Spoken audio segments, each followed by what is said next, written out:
3/4 of this governor's mansion is surrounded by tents. Kill cops, F the pigs. Veterans Park in downtown is atrocious. The state capitol is going under $1 million in repairs. What kind of message is it sending from the state to law-abiding citizens that this seemingly is tolerated by you and state government? No, I have zero tolerance for unlawful behavior, and I hope that any perpetrators of unlawful behavior, whether it's defacing buildings or engaging in violence or crimes, they should be apprehended and they should be charged. And you know that it's up to the jurisdiction that they're in to do that. I know that Denver Police Department is working hard to try to make sure that they can hold those responsible accountable. I think they need to do even better. And we're also, of course, engaged in discussion about how we can better have authority with our state troopers to be able to have some jurisdiction within Denver. And we have worked with DA Beth McCann to be able to get the authority for our own officers of the peace. And keep in mind, we have a much smaller capability than a big city like Denver, because we can't stop patrolling the highways all over the state. That's mostly what we do, highway safety.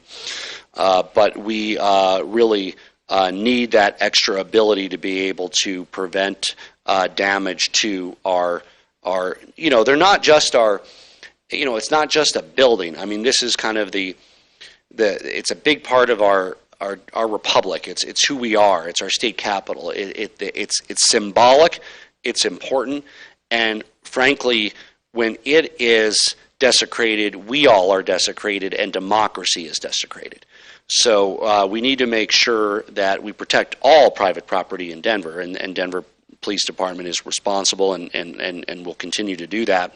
But there is a particular responsibility to protect our republic itself and the symbols of that republic. What about the tents, though, that are still there? To the average Colorado, well, if there's tents, I mean, yeah. Well, yes. So if that has any more to do with whether there's a camping ban in Denver, whether they allow it, whether they don't, all kinds of cities have different policies on tents. I thought Denver voters voted for the camping ban, but it seems like maybe they didn't. I don't follow Denver politics, but I mean, this is something that's up to voters. If cities want, they can have tents on their streets. If cities don't want, they don't.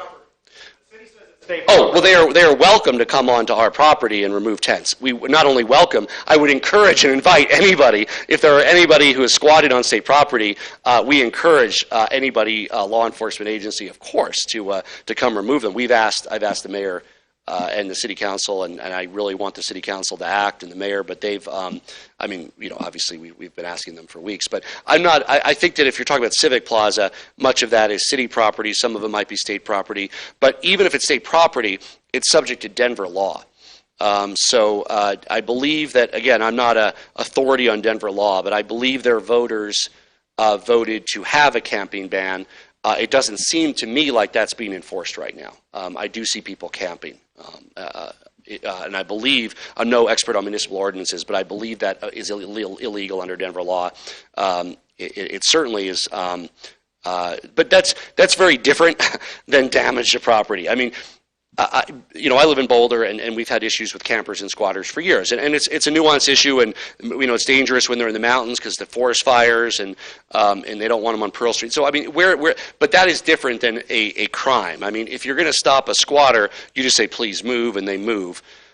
Somebody who commits a crime and causes the state damage, that is a chargeable offense. So I mean, they're two very different things. I don't want to conflate those. I mean, a tent, in a camp is something that is up to a city. They want it, they don't want it. But destroying property is against the law everywhere in Colorado.